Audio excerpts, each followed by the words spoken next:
Beyond Time, bab 1050-1051. Untuk melihat video selengkapnya, sahabat bisa kunjungi playlist yang telah Sabta Novel sediakan. Yuk mari, kita berimajinasi bersama dan masuk ke alur ceritanya.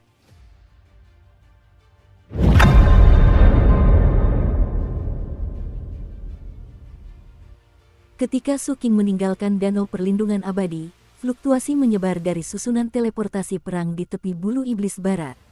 Jumlah susunan teleportasi di tempat ini cukup banyak, tersebar secara terpisah, masing-masing mengarah ke wilayah berbeda di benua Wangu.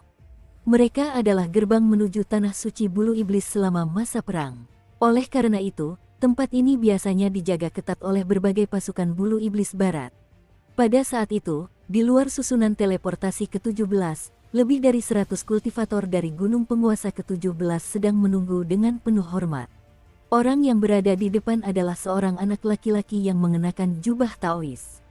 Mereka tidak mengucapkan sepatah kata pun dan semuanya menatap formasi ke-17 yang memancarkan fluktuasi. Formasi susunan itu perlahan bergemuruh dengan energi teleportasi yang sangat kuat. Akhirnya, cahaya yang cemerlang muncul. Setelah menyelimuti seluruh area formasi susunan itu, sesosok tinggi perlahan terbentuk di dalam cahaya tersebut. Meskipun hanya berupa garis luar, aura berdarah dan mengerikan dari orang ini menyebar terlebih dahulu, menyebabkan hati semua orang yang menunggu di sini gemetar. Secara samar-samar, seolah-olah mereka bisa mencium bau busuk darah. Beberapa saat kemudian, ketika cahaya pada formasi susunan itu perlahan memudar, sosok di dalamnya menjadi semakin jelas. Akhirnya, ketika cahaya benar-benar menghilang, yang terungkap di hadapan semua orang adalah seorang pemuda berbaju zirah hitam. Terdapat 2 bekas luka mengerikan di wajahnya yang membentuk-bentuk salib. Dagingnya menghadap keluar, tampak sangat menakutkan.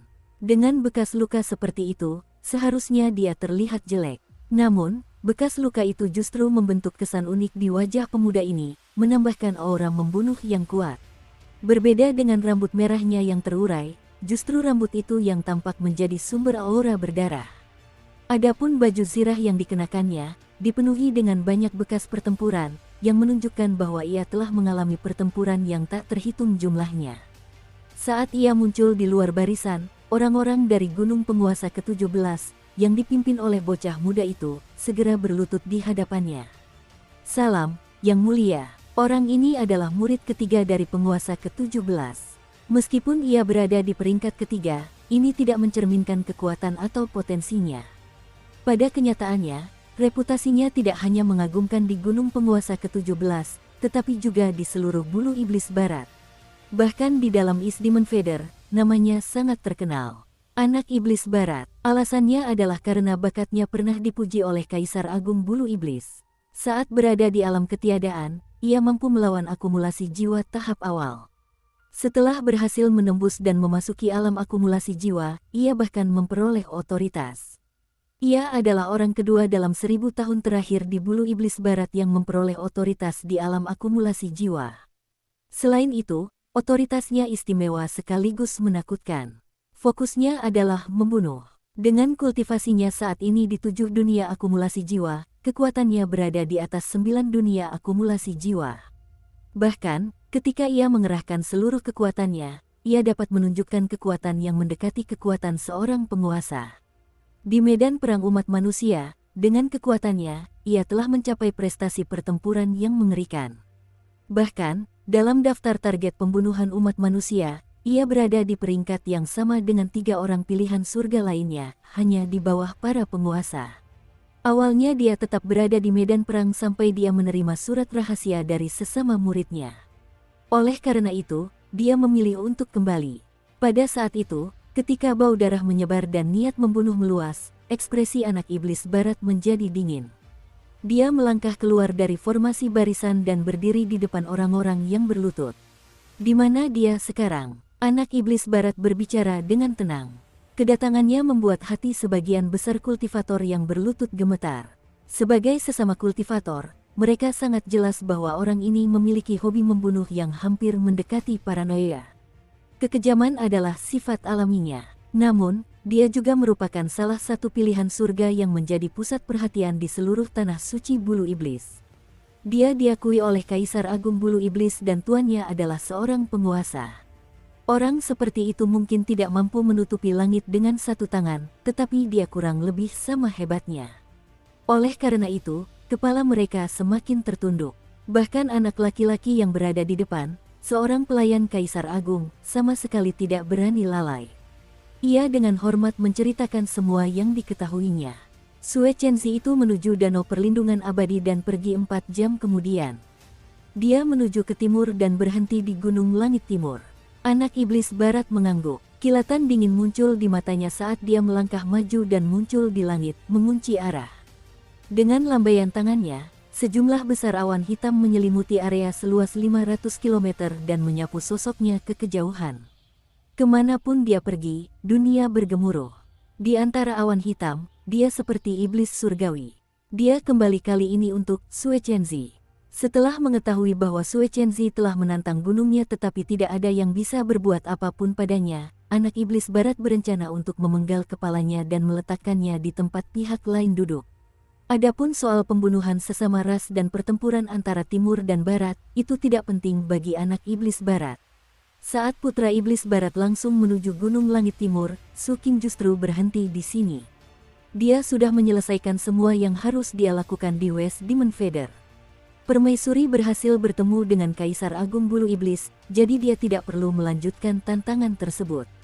Perjalanan Su Qing ke Aula Seni Abadi juga dipenuhi dengan keuntungan. Yang perlu dia lakukan sekarang adalah menunggu pertemuan antara Permaisuri dan Kaisar Agung Bulu Iblis selesai sebelum meninggalkan Bulu Iblis Barat bersama Permaisuri. Setelah kembali ke Bulu Iblis Timur, hampir tiba waktunya untuk pembukaan tempat pengasingan Kaisar Agung Api Neter. Su Qing merenung. Dalam perjalanan ke sini bersama Permaisuri, dia telah memikirkan motif Permaisuri. Tujuan yang paling jelas adalah Api Neter Kaisar Agung. Namun, jelas bahwa tujuan tersebut pasti mengandung banyak detail dan rahasia. Su Qing kekurangan informasi penting dan tidak dapat menganalisis terlalu banyak saat ini. Namun, dia teringat satu hal. Di tempat terpencil Kaisar Agung Nether Flame, ada kesempatan yang dapat meningkatkan kultivasinya secara signifikan. Ada juga rencana Yue Dong sebelumnya. Aku ingin tahu bagaimana hasil panen kakak sulung sekarang. Kurasa dia pasti mendapat banyak keuntungan di Aula Seni Abadi Bulu Iblis Timur. Pikiran Su Qing mengalir. Setelah itu, dia menyingkirkan semuanya dan berhenti memikirkan hal itu. Sebaliknya, dia fokus pada hal-hal yang perlu dipelajarinya. Pertama-tama, itu adalah topeng harapan. Su Qing telah mempelajari topeng ini berkali-kali saat ia memiliki waktu luang selama periode ini. Namun, setiap kali ia menahan diri dan tidak membuat permohonan. Meskipun demikian, melalui penelitiannya, ia secara kasar menyimpulkan sesuatu. Harapan dari benda ini adalah semacam otoritas ilahi. Terlebih lagi, levelnya sangat tinggi sehingga cukup menakutkan. Oleh karena itu, aku bisa menggunakannya sebagai kartu trufku, dan lebih baik tidak membuat permintaan kecuali benar-benar diperlukan. Adapun debu putih, memang terbentuk sedikit lebih banyak selama periode ini, tetapi jumlahnya masih belum cukup.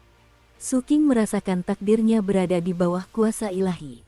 Pengaktifan otoritas ilahi ini tidak harus selalu monoton. Sebenarnya, ada banyak cara.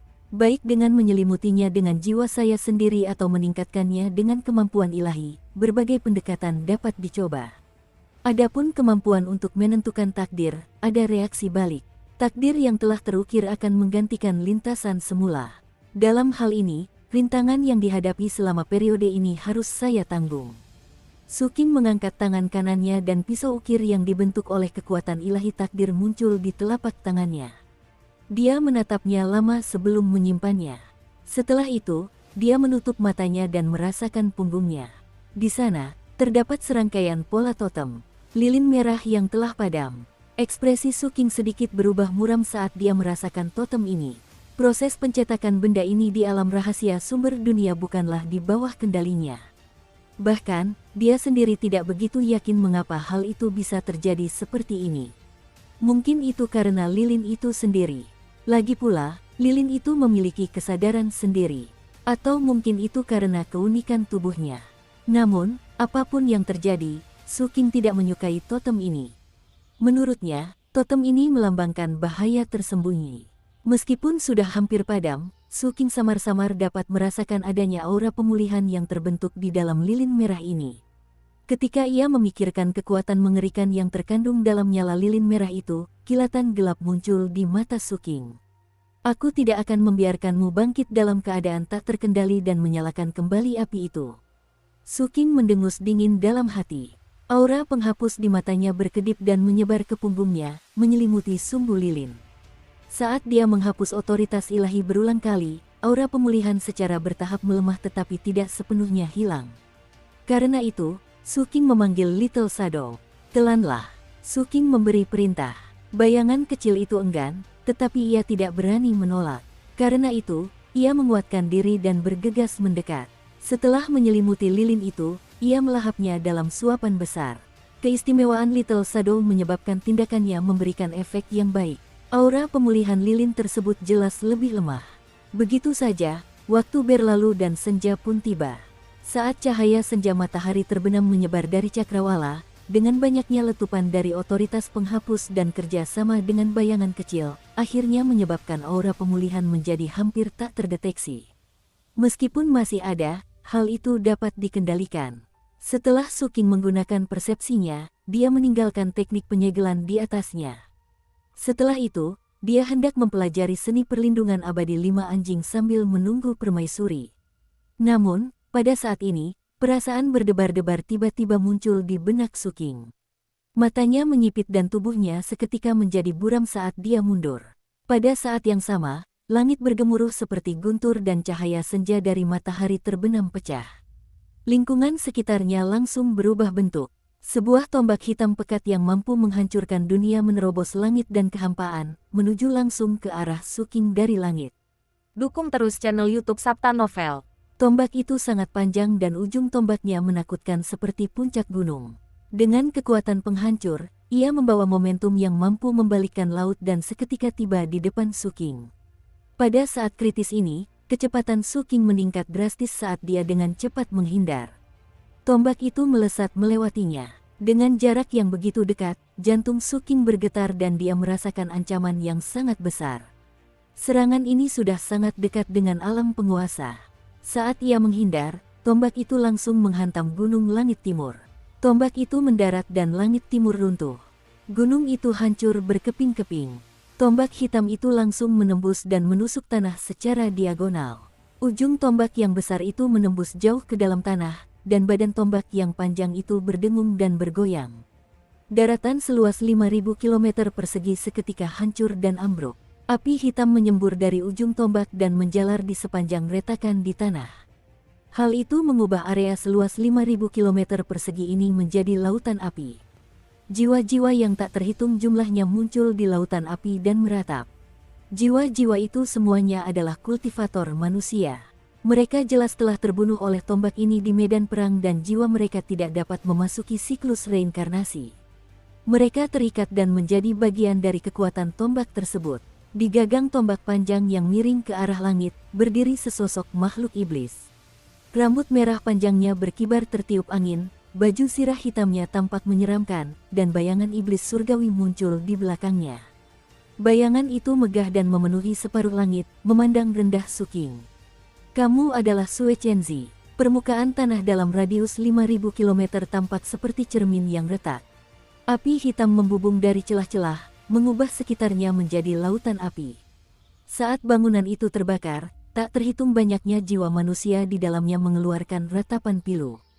Mereka tidak bisa membebaskan diri dan hanya bisa terikat dalam lautan api yang mengelilingi tombak itu. Gunung Eastern Sky sudah tidak ada lagi.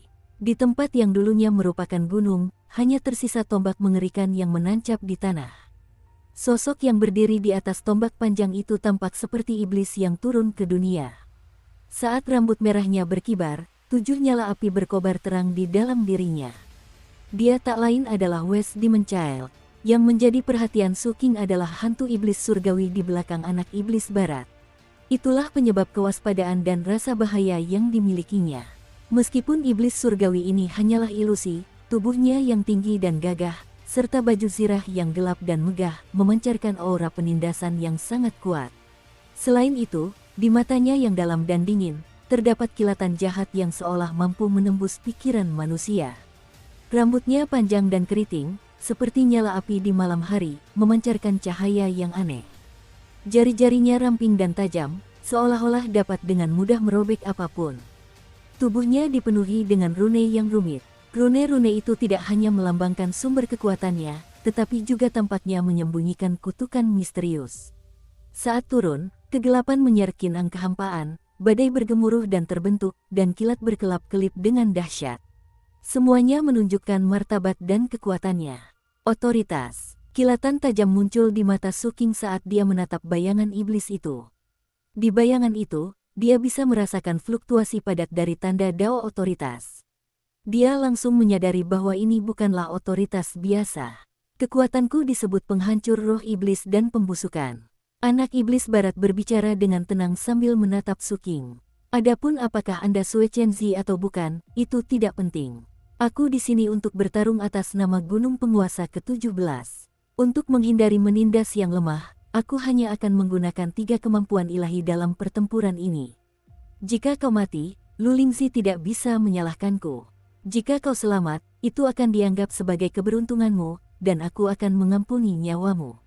Setelah mengatakan itu, dia menunjuk ke arah Suking. Dalam sekejap, ruang hampa di depan Suking terbuka. Sebuah tombak setebal beberapa kaki dan sepanjang ratusan kaki melesat keluar, merobek ruang hampa dan langsung menuju ke arah Suking. Aturan dan hukum runtuh di tempat di mana hal itu disahkan, menyebabkan perubahan di dunia dan menunjukkan kekuatan otoritas.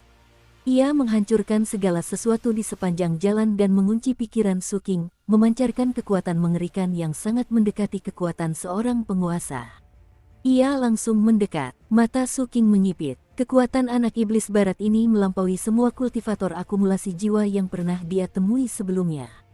Dapat dikatakan bahwa dia adalah orang nomor 1 di alam akumulasi jiwa di antara musuh-musuh yang pernah dia temui. Suking menatap tombak yang mendekat dengan cepat lalu mundur, mempertahankan kecepatan yang sama. Namun, begitu Suking mundur, tombak kedua muncul dari arah lain dan menyerbu ke arah Suking dengan kekuatan yang sama. Adapun momentum pembunuhan itu ternyata tidak berakhir. Sebaliknya, malah meningkat. Dalam sekejap mata, yang ketiga, keempat, kelima. Sebanyak 9 tombak dahsyat yang mengguncang bumi muncul di berbagai arah di sekitar Suking. Tombak-tombak itu membentuk aura pembunuh dan menutup semua lokasi Suking. Jelas sekali bahwa anak iblis barat tidak banyak tahu tentang Suking. Atau lebih tepatnya, meskipun dia tahu tentang Sue Chenzi, dia tidak tahu apapun tentang Suking. Oleh karena itu, dalam serangan ini, meskipun masing-masing dari 9 tombak tersebut mengandung kekuatan yang mendekati kekuatan seorang penguasa dan menutup semua arah, membentuk sesuatu yang mirip dengan segel, dia tidak menutup suara. Oleh karena itu, pada saat itu juga, ketika 9 tombak itu meletus dengan kekuatan dahsyat dan semuanya mendarat di tengah suara gemuruh yang memekakkan telinga, mereka melewati lokasi Suking. Sosok Suking sudah tampak buram. Yang tersisa hanyalah bayangan yang tertinggal. Tubuh aslinya telah menyatu dengan suara dan menghilang. Saat ia muncul kembali, ia sudah berada di udara, berdiri di belakang West Demon Child. Ia tidak berhenti sama sekali dan mengangkat tangannya untuk menekan ke bawah dengan telapak tangannya. Namun, pengalaman bertarung anak iblis barat sangat kaya dan reaksinya juga sangat cepat. Hampir seketika setelah Suking muncul dan menyerang, sosoknya pun menjadi kabur. Telapak tangan Suking meleset dan dia tiba-tiba mendongak ke langit. Di langit, sosok anak iblis barat muncul. Dia menundukkan kepala dan menatap Suking dengan kilatan aneh di matanya. Menarik, begitu dia berbicara, dia kembali mengangkat tangan kanannya dan menunjuk ke arah Suking. Seketika itu juga, lautan api hitam yang meliputi area seluas 5.000 km di bawahnya meletus. Api membumbung ke udara dan jiwa-jiwa manusia di dalamnya berubah bentuk, bertransformasi menjadi tombak. Jumlah mereka mencapai 10.000. Mereka terbang bersama lautan api dan langsung menuju Suking seperti hujan tombak. Yang lebih mengerikan lagi adalah saat puluhan ribu tombak itu menyerbu keluar, mereka justru terpecah lagi, menyebabkan jumlah tombak meningkat 10 kali lipat menjadi lebih dari 100.000. Mereka terbang dari bawah dan menyelimuti area seluas 5.000 km. Selain itu, meskipun kecepatannya tinggi, mereka dikendalikan agar tidak mengeluarkan suara. Meskipun kekuatan individu mereka tidak sebesar sebelumnya, jumlahnya yang sangat banyak membuat kerusakannya melampaui kerusakan sebelumnya. Dukung terus channel YouTube Sabta Novel. Kini, secara diam-diam dan tak terlihat, itu membentuk jurus pembunuh kedua dari anak iblis barat. Mereka langsung menghantam tubuh Suking. Suking menyipitkan matanya. Dia tidak menghindar. Saat vitalitas di tubuhnya bergejolak, dia menutup matanya. Sesaat kemudian, 100.000 tombak terus melesat dari segala arah. Gelombang suara yang mengguncang bumi menyebar dan tempat Suking berada di udara bersinar. Semua hukum runtuh dan semua aturan lenyap. Kekosongan hancur dan kobaran api yang mengejutkan meletus. Namun, penampilan Suking tetap seperti biasanya. Orang bahkan bisa melihat tombak-tombak yang menancap di tubuhnya. Setelah masing-masing tombak mengenai tubuhnya, meskipun mengeluarkan suara gemuruh dan membentuk kekuatan mematikan, tombak-tombak itu akan hancur terlebih dahulu akibat gaya pantul. Mereka tidak mampu menembus pertahanan fisik Suking. Pemandangan ini membuat West Demon Child menyipitkan matanya. Namun, dia tidak terlalu terkejut. Lagi pula, dia sudah lama mendengar bahwa orang di depannya pandai dalam pertahanan. Ada alasan mengapa dia masih menyerang setelah mengetahuinya. Setelah tombak-tombak yang hancur itu roboh, mereka menyemburkan lebih banyak api hitam. Api ini aneh dan benar-benar menempel pada tubuh Suking. Itu tidak terbakar, melainkan membentuk pusaran api kecil yang berputar dengan cepat.